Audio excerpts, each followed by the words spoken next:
Welcome to my channel, and thank you for joining me today. I'm a student who is passionate about English literature and language learning. Today, I want to share my personal journey with you. It's a story about my time in London and the wonderful people I met along the way. Most of all, I want to tell you about a very special teacher who changed how I see English. By listening to my story, you can also learn English with me step by step. It was a bright and warm summer day. I was on a train enjoying the peaceful view through the window. Two women were sitting across from me. They were having a conversation in English. At that time, I was still very new to English. I couldn't understand most of what they were saying. I had just started learning, and I only knew a few simple words. Even so, I decided to try speaking to them. I used very basic English to say a few things. To my surprise, they understood me clearly. That moment gave me so much joy and confidence. I told them that I really wanted to learn English. They smiled and told me they were from England. They had just attended a conference and were now going home. We talked for about 10 minutes. It was a short conversation, but it meant a lot to me. When my stop came, I said goodbye. Before I left, they gave me their contact details. They said I could visit them any time in England. After that, we said farewell, and I left the train. That small meeting motivated me in a big way. From that day forward, I started practicing English every single day. I translated short texts and watched movies in English. I made sure to spend time with the language daily. After 6 months of hard work, my English became much better. But I still felt there was so much more I could learn. So, I made a big decision. I went to London. I wanted to learn English in the place where it's spoken every day. When I arrived, I joined a language school. My first class was on a Monday morning. I met my teacher and several students from different countries. The teacher was a young and graceful woman. She was very polite, friendly, and full of positive energy. We introduced ourselves, and then the lesson began. She asked us a few questions to learn about our experience with English. She told us that her teaching method would be very different. She said we wouldn't have to study in the usual way. We wouldn't need to read long textbooks or memorize boring lists. Instead, we would focus on using English in real life. Speaking, listening, and expressing ourselves would be the main goal. I found this method really helpful. Personally, I never liked learning from heavy textbooks. They often made me confused and less motivated. But this approach felt natural and fun. Later in the lesson, we talked about why people learn languages. Our teacher explained that language is more than just rules. She said it is a tool we use to share ideas and connect with others. When we learn a new language, we should use it to express how we feel. So that would be our mission in this course, to talk, to listen, and to really use English every day. Some students, she said, only focus on memorizing vocabulary. They also try to remember grammar rules without using them in real life. These students often know about the language, but they don't actually use it to communicate. She explained that there's a big difference between the two. Learning grammar and words is important, but practice is what makes it work. We need to use English as much as possible in daily life. Only then can we truly improve and feel confident. In this course, I wanted to show people how simple learning can be. It's not about studying harder, it's about using English naturally. I really liked how our teacher spoke to us. The lesson moved forward with great energy. We talked about our hobbies and things we enjoy in our free time. Sometimes we worked in pairs, and sometimes we spoke with the teacher. I enjoyed every moment of the class. This way of learning turned out to be both fun and effective for me. When you're learning a new language, especially English, one of the best things you can do is read. But not just any text. It's important to choose something that you actually find interesting. If the story or article is boring, your mind will wander and you won't learn much. Also, make sure the level is right for you. If it's too difficult, you'll feel frustrated. If it's too easy, you won't grow. So the best text is something that's fun, but still gives you a little challenge. Now, what do you do when you read and come across a word you don't understand? Here's what most successful learners do. They stop and look it up. A good dictionary, even an online one, can help you quickly find the meaning. After reading the meaning, you return to the sentence and read it again. Suddenly it makes more sense. You begin to understand the full idea more clearly. This habit improves your comprehension and it also grows your vocabulary. The interesting thing is that you don't even need to write the word down. Just reading and understanding it deeply once or twice is often enough. Why? Because when you connect a new word with a context or story, your brain remembers it more easily. Later, when you see the word again in a book or a movie, you'll recognize it instantly. It's like your brain says, "Oh, I've seen this before. I know this." Every time you find a new word, do the same process. Read, look it up, understand, move on. And little by little, your word bank grows. But reading does more than just teach new words. It also shows you how words work together. You start to notice the way English builds sentences. You see how adjectives describe nouns, how verbs are used, how tenses work, and how prepositions connect ideas. It's like seeing real-life examples of grammar without needing to memorize rules. You begin to copy the patterns without even trying. This is why reading is such a powerful tool for language learning. Try it. Read just 30 minutes every day. You'll be surprised at how fast you improve. Let's go back to my story. We had a lesson about life in England, especially about part-time jobs for students. I listened carefully because I really wanted to find a job. After school, I have free time, and I wanted to use it well. Some of my classmates had already found jobs, so I asked them for advice. They told me about a place called the Job Center. It's a place where people can look for work.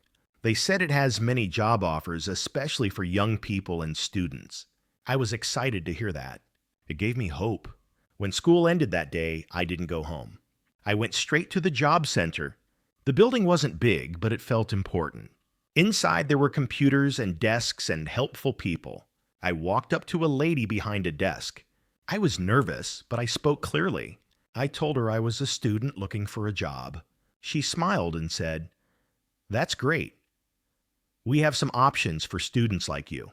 She told me about 2 jobs. One was a cleaner, and the other was a waitress in a cafe. I said, "But I've never done any of those jobs before." She said, "That's okay. You don't need experience for these, and your English is good enough to work at the cafe." I was surprised. No one had told me that before. She explained that the cafe would train me. Also, I would get to speak English every day, which is better than cleaning, where you don't talk to many people. Then she said, "You can start on Thursday." I smiled and said, "Yes, I would love to." I felt proud and excited. Finally, I had something useful to do with my free time, and I could practice English at the same time. The next day, Wednesday, I returned to school as usual. During class, I noticed one student who was always quiet. He was from South Korea. That day, the teacher asked if anyone had a question. He slowly raised his hand. He said, "I have a problem with pronunciation. I know it's not good. I want to speak better, but I don't know how." He explained that he listens to English a lot and reads often, but still struggles to speak. He's afraid to talk because he doesn't want others to hear his bad pronunciation. Our teacher listened carefully, then smiled. She said, "Many students have this problem. I'll show you a technique that can help." She started by explaining why pronunciation is difficult. When we speak a new language, she said we use the muscles in our mouth in the same way we use them in our native language. But English sounds are different, so we must train our mouths to move differently. She told us about a method called shadowing. It's simple but powerful. Here's how it works. You listen to someone speak in English, maybe in a video or an audio recording. Then as soon as they say something, you try to say the same thing immediately with the same rhythm and tone. It's like you are the speaker's shadow, following them closely. Children learn language this way. They listen to their parents and copy everything. Little by little, their pronunciation becomes perfect. And adults can learn this way too. Our teacher opened YouTube and searched shadowing technique. She found a great video and played it for us. We watched then practice for 3 minutes. It felt strange at first, but fun too. She told us that shadowing is also helpful when preparing for a presentation. Before your speech, you can do shadowing for 10 minutes to warm up your mouth and mind. That way you'll sound more natural and confident. I had never heard of this technique before, but I liked it. It was something new, something practical. After class, I went to the school reception to ask about sports. I love being active, and I wanted to play something in my free time. The receptionist told me there was a football team and a table tennis team. She said the football team had practice that day at 5 p.m. Perfect. I joined the training and met students from all over the world: Brazil, Japan, Russia, Spain, Argentina, Italy. It felt amazing. We spoke English together and played hard. That day, I felt like everything was falling into place. I had school new friends, a job starting tomorrow, and a great teacher. I felt lucky. On Thursday, I returned to school again. There was a new student in our class. Her name was Elizabeth, and she was from Italy. Our teacher welcomed her warmly. She remembered Elizabeth from last year when she joined a short summer course for beginners. But now Elizabeth spoke beautifully. Her pronunciation was smooth. Her sentences were clear. She sounded almost like a native speaker. Our teacher was surprised and said, "Your school in Italy must be excellent." Elizabeth smiled and said, "Actually, I didn't go to any school. I studied at home." She explained that she used the techniques our teacher had taught her last summer. She read a lot, did shadowing, and also used a method called thinking aloud. She tried to think in English more than Italian. That was her secret. Her 2 weeks in that summer course had shown her the right path. Since then, she had practiced every day, and now she could speak fluently. Our teacher was touched. She appreciated Elizabeth's hard work and felt proud. I listened carefully. I already knew about reading and shadowing, but thinking aloud was new to me. So I asked, "What is that?" The teacher said, "It's a powerful way to train your brain, but it sounds a little crazy." She smiled and continued, "Normally you think in your native language. That's automatic. But now, try to think in English. Then say those thoughts out loud. That's it." She said the technique forces your brain to use English more often. It also helps with fluency and confidence. Then she asked Elizabeth to share her experience. Elizabeth said, "At first it was hard. My thoughts in Italian were long and complex. I had to learn how to make simple English sentences. I started with easy lines like, 'I can speak English. I want to improve. I must practice every day.' Over time, she began to think in English more naturally. She even met an Australian tourist and had a full conversation. That's when she realized her method was working. She didn't have to translate in her head anymore. Thinking aloud had changed her English completely. She still uses it every day. Our teacher thanked her for sharing. I felt inspired. I wanted to try it too. If it worked for her, maybe it would work for me. So I started using it whenever I was walking alone or doing simple tasks. Even saying, "Now I'm brushing my teeth," or "I will go to the shop" helped. Small steps, but powerful ones. Chapter 1. How I Learned Grammar. After finishing school for the day, I headed straight to a cafe where my job training was about to begin. I wasn't sure what would happen, and honestly, I felt a little nervous because I had no experience at all. Everything was new, and I didn't know if I would be able to handle this kind of job. But as soon as I walked into the cafe, I was taken by surprise. It was not just any cafe. It was stylish and modern. They served all kinds of drinks like coffee and tea, and also offered delicious chocolate cakes and fresh sandwiches. Even more surprising was my boss. She was only 25 years old, yet she seemed incredibly confident and professional. She had been working in this cafe for over 2 years, so she already knew how to do everything perfectly. She started by showing me how to make different types of coffee, how to clean the dishes properly, and how to communicate politely with customers. At first it was overwhelming. I could only remember about 20% of what she explained to me. But then she allowed me to try the tasks on my own. Whenever I made a mistake, she corrected me patiently and kindly. She was a very supportive person, and that helped me learn quickly. By the end of my first day, I was exhausted, but I felt proud I had taken the first step in a new job. The next day was Friday, and I returned to my English class. During the lesson, one of the students raised a thoughtful question. She said, "Sometimes when I speak in English, I'm not sure if I'm using the correct grammar. Can you tell me how to improve my grammar when I'm speaking?" Our teacher smiled and replied, "That's a great question. Actually, there are two main groups of students learning English, and each group has different needs." She continued, "Some people learn English because they want to speak fluently in real-life situations. Others learn English because they need to pass a language exam. For the first group, she said grammar should not be your biggest focus. Think about how children learn to speak their native language. They don't begin with grammar books. You can learn grammar in a natural way just by using the language in your daily life. Reading books written in proper English is one of the best methods. When you read, you don't just learn grammar rules, you see how grammar works inside full sentences. You start to understand how grammar flows naturally." She also mentioned something called shadowing. Shadowing means listening to a sentence in English and repeating it immediately after, just like an echo. This technique helps you copy the correct grammar patterns. You don't have to memorize anything, you just absorb the correct structure through practice. Then, our teacher recommended a useful website called GrammarInLevels.com.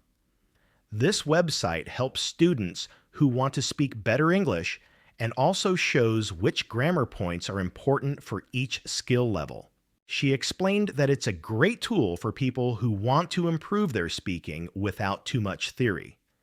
It focuses on the most useful grammar rules depending on whether you're at the beginner, intermediate, or advanced level. After talking about learners who want to speak, she addressed the second group, the exam takers. If you're studying for an English exam, she said, then yes, you'll need to focus more on grammar. In that case, it's helpful to study past versions of the test you're preparing for. These old exams give you a sense of the test format, question types, and grammar expectations. Try to practice with real examples from previous years if you can find them. Even though every test is slightly different, most of them follow a similar pattern and structure. She added, "In my opinion, practicing with past test papers is one of the most effective ways to prepare. You should only register for the real exam when you consistently do well in practice sessions." The student smiled and said, "Thank you. That really helps." Our teacher nodded and added, "I'm glad to hear that. Don't worry too much, focus on practice, and you'll improve naturally." I was happy to hear this explanation too. I'm not learning English to pass any exam. I simply want to speak and understand the language well. So it felt like good news that I didn't need to study grammar the traditional way. Since I love reading stories, I felt relieved knowing that books could help me with grammar too. After class, I went home and visited the website our teacher mentioned, GrammarInLevels.com. It was very useful and easy to understand. They had clear grammar rules with practical examples, and the lessons were divided into 3 levels. One for learners who know 1,000 words, another for $2,000, and the last for those with 3,000 words. That afternoon, I returned to my cafe job for the second day of training. Things already felt a bit easier. I was able to do many tasks by myself, like preparing drinks and talking to customers. Of course, whenever I needed help, my boss was always there to support me. I started to feel more confident. The job wasn't as difficult as I had imagined at first, and to my surprise, it was also a great way to practice English. Talking to customers gave me real opportunities to use the language in everyday situations. Through these small conversations, I learned new expressions and improved my confidence. By combining school reading and my job, I was learning grammar without even opening a textbook. So here's the lesson I discovered. If you want to improve your grammar, naturally just read a lot and speak as much as you can. Chapter 2. How I started testing my English. It's Monday again, and I return to school feeling excited. Our teacher begins by asking what each of us did over the weekend. I raise my hand and say that I worked on Saturday. I tell the class that I'm learning quickly and now feel confident doing my job. I smile and add that I enjoy talking with the customers. It makes me happy.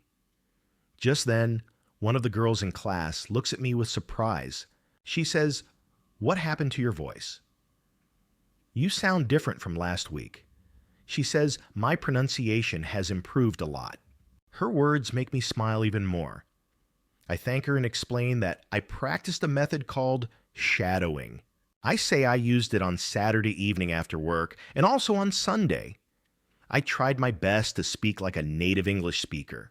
Even though I know my English isn't perfect yet, I can feel that my pronunciation has already changed for the better. Our teacher is curious and asks the rest of the class, "Did anyone else try the shadowing technique this weekend?" 3 students raise their hands. One of them is a friendly boy from South Korea. He says he enjoys this method too. Another student. A girl says she tried it once but had to stop. After 5 minutes, her mouth started to hurt, so she gave up. She also mentions that she couldn't repeat every word because the audio was playing too quickly for her. The teacher smiles and thanks everyone for trying. She says, if your mouth hurts after shadowing, that's a good sign. She compares it to going to the gym for the first time. Just like your arms or legs might ache when you lift weights. Your mouth muscles also need time to adjust to this new movement. It's normal for it to feel strange or tiring at first. The teacher tells us to start small practice for 5 minutes, take a break, then do 5 more. She says shadowing is not just about pronunciation. It also helps us learn how to use the correct rhythm and intonation. We also learn how words connect in full sentences. It's great practice for real conversations. She understands that the speed of the audio can be difficult in the beginning, so she advises just repeat the first or last word in each sentence. With more practice, she promises we'll be able to follow the whole sentence. I agree and share my experience with the class. When I started on Saturday, it was hard to keep up, I say. But by Sunday night, it felt much easier to repeat what I heard. Then I raise another question. I tell the teacher that I visited grammarinlevels.com, the website she recommended. It's interesting, I say, but I don't know which grammar level is right for me. I'm not sure how many English words I actually know. The teacher nods and asks if anyone else knows how many words they know. Surprisingly, no one raises their hand. We all know we're somewhere in the intermediate level, but none of us can say exactly how many words we've learned. The teacher then tells us about a helpful website. She says you can visit testlanguages.com to check your vocabulary size. She explains that the test is simple and it has only 2 short steps. You can take the test every month, she adds, to track your progress over time. She invites us to use our phones and try the test right away. I'm curious, so I do it immediately. After a few minutes, I learn that I know about 2,100 English words.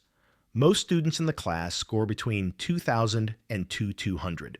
But Monica and the boy from South Korea score even higher. 2,010 words each. Our teacher congratulates them and says with a smile, "This means you can both start studying grammar from level 3. Level 3 is perfect for learners who know 2,000 to 3,000 words. I feel proud and motivated. Now I know how many words I understand, and I know what to do next." Chapter 3. How I Handle Mistakes While Learning English. It's Tuesday, and I'm back in class, ready to learn something new. During the lesson, one student raises her hand and asks a very honest question. She says, "I want to speak English with people around me, but I'm scared of making mistakes. I don't want others to think I'm stupid." Our teacher smiles gently and says, "That's a great question. Mistakes are something many people worry about." She explains that there are many different opinions on this topic, but today she wants to share her personal approach with us. She says she has years of experience learning and teaching languages. Right now, she is learning Spanish and using it often. She tells us something surprising. "When I speak Spanish, I don't worry at all about making mistakes." We all look a little confused, so she explains further. "When I was learning my first language as a child, I didn't care about mistakes." She says that her main goal in any language is simple: to express her thoughts and share her ideas clearly. That's all that matters being understood. Mistakes don't stop her from speaking. They are just part of the process. She believes that when you read more, speak more, and do shadowing, your language skills naturally improve step by step. It might sound simple, she says, but this is something I've learned over many years, and it works.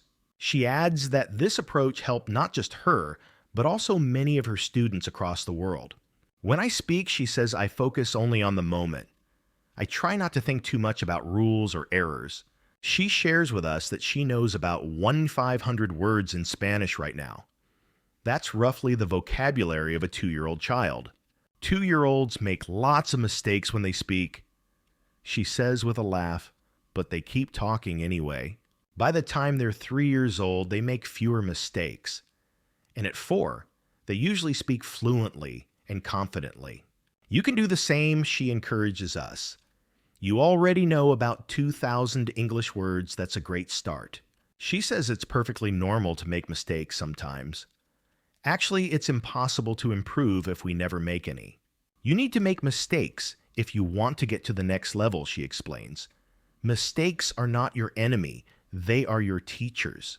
She compares learning a language to learning an instrument like playing the piano or the guitar. In the beginning, your fingers don't move the right way, she says. You hit the wrong keys, but you keep practicing. It's the same with English. When we practice, our speaking becomes smoother and our errors decrease. If you never go through the stage of making mistakes, you won't reach fluency, she tells us. Over time, the more we use English, the fewer mistakes we will make. She gives us a tip. If you want to reduce your mistakes, do a lot of reading and shadowing. Reading aloud can be very helpful. It trains your brain and your mouth at the same time. And when you speak, focus only on sharing your ideas, she says. Don't worry about being perfect. That comes later. When you speak, you're not trying to memorize grammar or vocabulary. You're practicing turning your thoughts into real words. Grammar and word learning can happen in other activities like reading books or studying with apps. Even successful people, CEOs, politicians, famous speakers make language mistakes, she says with a smile. When you see them on TV, you'll notice they don't stop to fix every little error. They focus on what matters, delivering their message. You can do the same, she tells us. Speak bravely, make mistakes, and keep going. Then she looks at the girl who asked the question and says, "Does that make sense to you?" The girl nods with a smile and says, "Yes, thank you." Moral of the story: don't be afraid of mistakes. To reduce them, read more and shadow often. It's part of your journey to becoming fluent. Extra tip to boost your English: spend 39 minutes each day practicing reading, listening, and speaking. Use different materials to grow your skills and confidence naturally. Thank you so much for joining me on this learning journey. Remember, every small step you take brings you closer to confidence. If you found this video helpful, please give it a like to support the channel. Feel free to share it with friends who are also learning English like you. And don't forget to subscribe for more simple tips, real stories, and motivation to keep growing every day. Let's keep learning together, one day, one word at a time. See you in the next video.